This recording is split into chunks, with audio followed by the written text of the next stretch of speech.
એક દિવસ ગુરુ દ્રોણાચાર્ય નક્કી કર્યું કે આપણે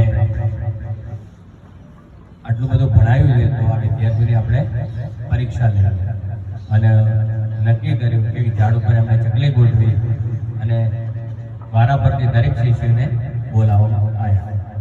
એટલે અમુક શિષ્યો મારા જેવા એટલે ભીમ જેવા હતા, એને પૂછ્યું કે આ ઝાડ ઉપર તમને શું દેખાય છે? એટલે અમારા જેવા જે વસ્તુ દેખાતી હોય, કેરી દેખાતી હોય, ચકલી બકલી દેખાય નહીં, એટલે કે અમને તો કેરી દેખાય છે। તો ગુરુ દ્રોણાચાર્ય કે હજુ જુઓ, તો કે બસ પોદડા દેખાય અને હવા કે ડાળી દેખાય। પછી દુર્યોધનની વારી આવી તો દુર્યોધન કે ચકલી દેખાય। પછી છેલ્લે કહેવાય કે રાજેશભાઈ જેવા હોશિયાર અર્જુનને બોલાવવામાં આવ્યો કે તને શું દેખાય છે? એટલે અર્જુને કીધું કે ગુરુજી મને હવે ચકલી દેખાય છે, હવે ચકલીની ખાલી આંખ જ દેખાય છે। એટલે કે ગુરુ દ્રોણ કે મારો તીર અને એક જ તીર એમણે ચકલીની આંખ વીંધી નાખે। એટલે જીવનમાં ક્યારેક ભીમ બનવું જરૂરી છે, ક્યારેક અર્જુન બનવું જરૂરી છે। જ્યારે ભણવા બેસો ત્યારે અર્જુન જેવું બનવાનું અને જ્યારે જીવન જીવો ને ત્યારે ભીમ જેવું જીવવાનું।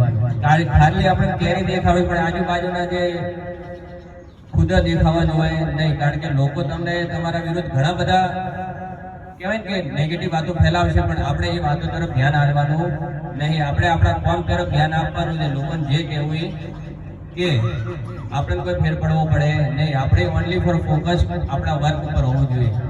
અને જ્યારે કામ કરો ત્યારે અર્જુન જેવું કામ કરવાનું કે જેમાં તમે એ કામ કરો એમાં સફળ થો ને થો। અસ્તુ, જય હિન્દ।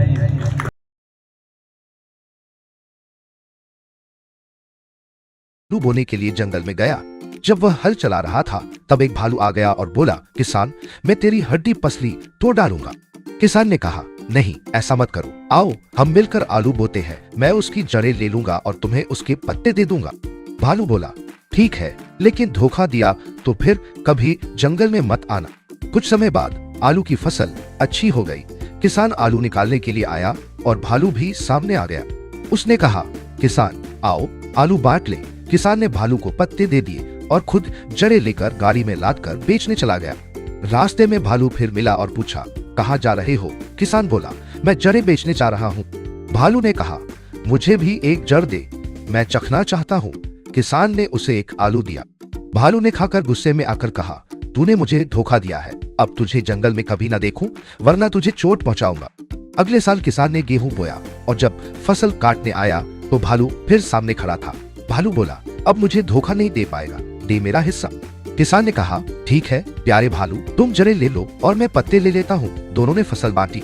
किसान ने भालू को जड़ें दी और गेहूं घोड़ा गाड़ी में लादकर घर ले गया। भालू जड़ों को चबाता रहा लेकिन उसे कुछ नहीं मिला और वह बहुत नाराज हो गया। दोस्तों, इसी तरह किसान ने भालू से अपनी अक्ल से काम लिया और हमें भी जीवन की समस्याओं का सामना करने के लिए शक्ति की बजाय बुद्धिमानी से काम लेना चाहिए।